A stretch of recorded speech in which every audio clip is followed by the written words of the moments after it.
Hello everyone. I wanted to create this video so that I could tell you guys where I'm at in terms of my content creation journey, as well as lay out some expectations for this channel and what's to come.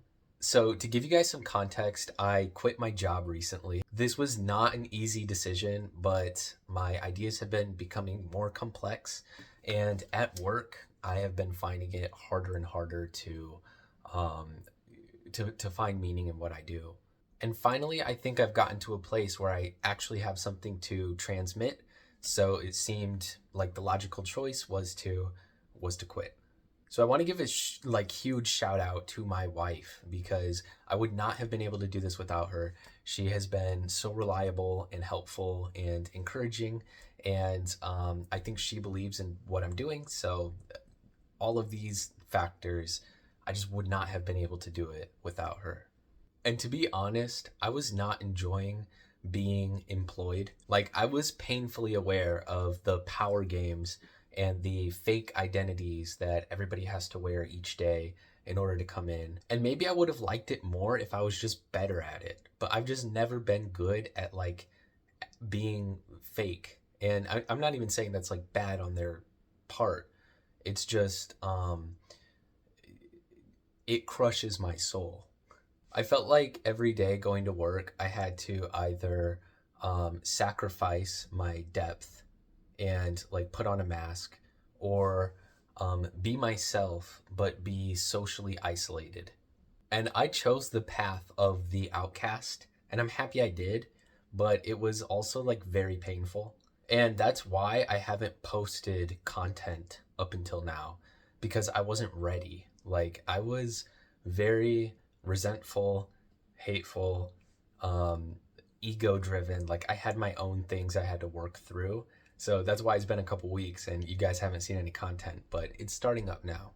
When I was going through my social isolation period, I really had to face myself. Like, I learned that a lot of my intentions, my perceptions of other people, my vision for the future, like all of these things were being tainted by by negative lifestyle factors, by things like trauma and just bad experiences I had with people. Like, growing up, I had a very poor relationship to power, and like I didn't understand what it meant. And for a while, I think I had like a lot of unchecked feelings of superiority. But I've taken this time and I've come to learn more about myself. And I think that this new emergence, my new ego coming up, it's a healthier one. I don't feel as hateful. Like, I feel more mentally clear and ready to like transmit my ideas now. And like, as I've cultivated more mental clarity, it has become painfully obvious to me that many of the frameworks and ideologies and influencers that we have been given as a society to kind of look up to or to integrate for our own value, a lot of these sources are just inherently flawed. And I'm not saying that like they're completely bad, but a good example of this would be the 48 Laws of Power.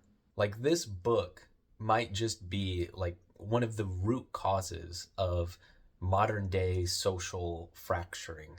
I mean, it teaches you horrible things. And I'm not saying it's all bad, because if you read the 48 Laws of Power and you're reading it from a mature form of thought, then it is good to know principles of power. It's good to know that, like, by knowing these things, we are going to be able to take more proactive steps to protect ourselves. We'll be able to identify like when people are using power in a poor way.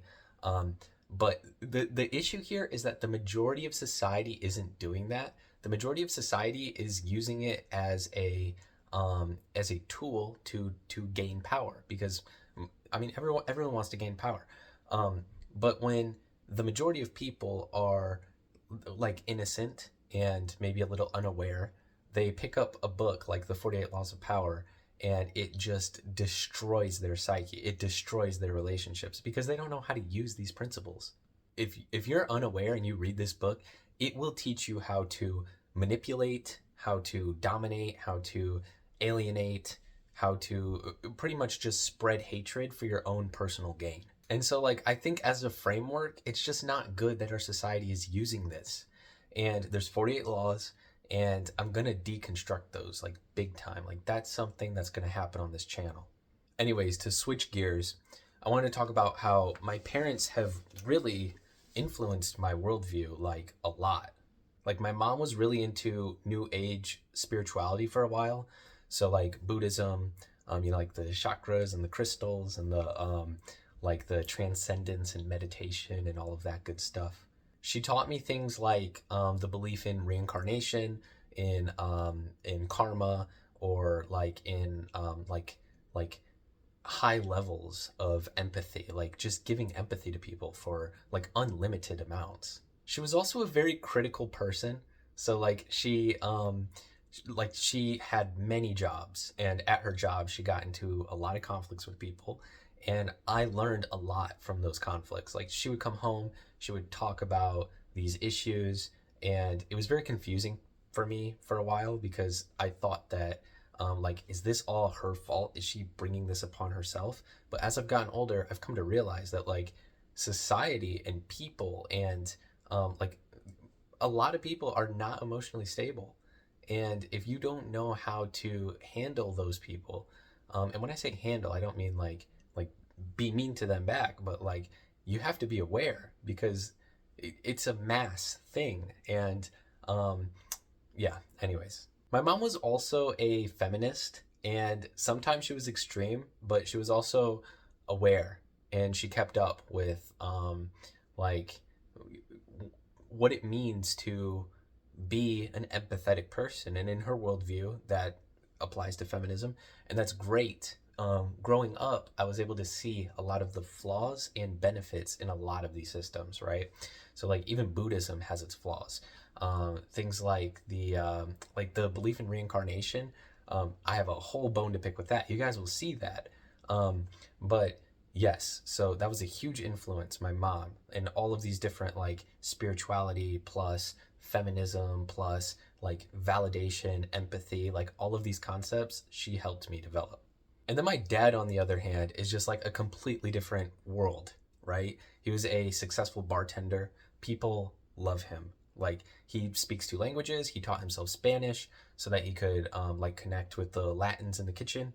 So right there was already like a lot of especially Mexican culture infused into my identity because that's what my dad always listened to. Was like he watched Mexican shows, he listened to Mexican music, Vicente Fernandez, let's go. He also like when I was a kid, he was into Christianity, and he wasn't just like that kind of person that just like reads like a passage every week or whatever, or like just goes to church for the aesthetic. Like, my dad was actually a principled guy because my great grandpa was very principled and he influenced my dad. But eventually, my dad was also like caught up in the new age spirituality stuff. Like, he switched from Christianity to astrology and to like, he was very into this YouTube channel called Spirit Science. Just a lot of very new beliefs that back 10 years ago were like, I mean, that's what was trendy, right? Like, that was groundbreaking stuff. Like, 10 years ago, astrology, crystals, chakras, like Eastern medicine, like all this stuff was like just coming up into the internet and like becoming super popular. And both my mom and dad kind of got sucked into that.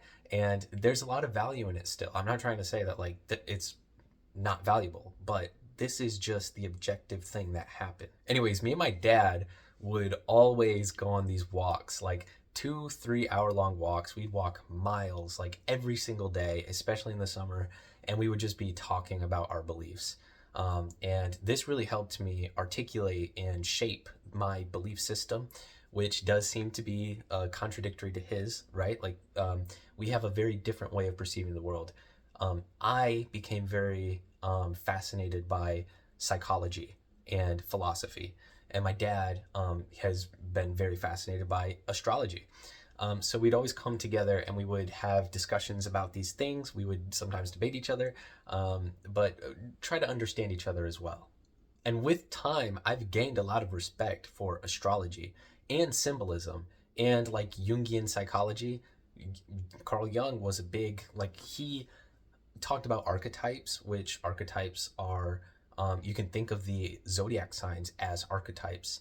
But basically, what I'm trying to say is these influences on me, like my mom and dad, really taught me many different belief systems. And in learning about these belief systems, I have come to learn that I think that all of what we're doing in this modern day is not the highest level of insight, the highest level of truth.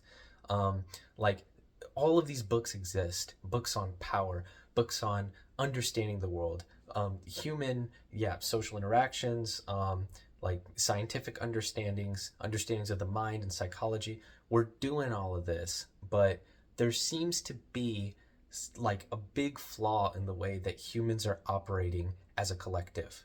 And when it comes to these kind of frameworks, it seems to be that everyone falls into like one or two categories. Like when it comes to astrology or feminism or Buddhism or like literally anything else that we want to talk about, like psychology, philosophy, like certain types of philosophy, people either believe them like 100%, they identify with them, they believe with them, or they like completely disregard them. So you see this with like astrology, like people will either love astrology and they will use it as the ultimate way of interpreting the world, or they will like completely hate it, they'll laugh at it, they'll say nothing about this system is useful at all, like those people are just a bunch of schizophrenic crazy people. And this is really the issue in our society nowadays. It's fragmentation. It's the inability to take different forms of thought and synthesize them into the most valuable, most coherent version of truth. And what is truth? Truth is what really brings us value as humans. You know, we have brains, we have physical bodies, and truth is the principles that exist, that when we follow those principles, we will develop into stronger, healthier, better humans. And really, all of these frameworks do have a piece of the truth, but it's fragmented. It's not, none of these frameworks are complete. And that's what I want to do. I want to create a framework that's complete. I want to deconstruct all of these ideologies, and I want to create a community of people that align with this desire for truth, and really just push each other up with all of that, because humans are so strong, especially when they're working together. But it's almost impossible for humans to work together in a coherent way that is like that's like transcendent, that like when you work together with like a really amazing, like ambitious, like truth oriented group of people, naturally you transform. Like those people will make you better. And we seem to be missing this in society because everybody is missing the fact that that all of these frameworks are deficient.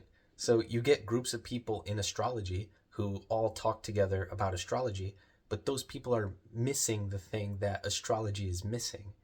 And those people are engaging in the flaw of the system that the system has. And you see that everywhere in all different ideologies. And even in things like academia, you see people saying words that just don't matter. So that was like a whole tangent. But another thing that I really need to address here is that throughout my process of like learning to deconstruct different frameworks and stuff, I've come to realize that the issue goes so much deeper than the framework. So I've come to realize that entire like disciplines and sections of humanity need to be reevaluated. Okay, so like a good example would be the field of education, the field of parenting, academia, like philosophy, psychology. Like these fields exist, but we're not filtering through what's actually meaningful and applicable and what principles should be adopted. And then when people do figure out what principles should be adopted, they're like, they're just trying to like hammer it into other people's heads. They're trying to be like, you have to adopt this or else you're a bad person. And that moralizing is really just creating a lot of issues. So the whole goal here is to, yes, like reevaluate society, or deconstruct the frameworks, reconstruct them into something better, and then create a group of people that will join my team, that will, add input, or take this project, the Mirror Bear project, to the next level, because this isn't just about me. This is about humanity. It's about getting all of these fractured pieces of the human experience that we've been witnessing. We've been seeing it. We've been seeing all the hatred. We've been seeing all of the moralizing. We've been seeing all of the suffering and fear and just the dissatisfaction with life recently.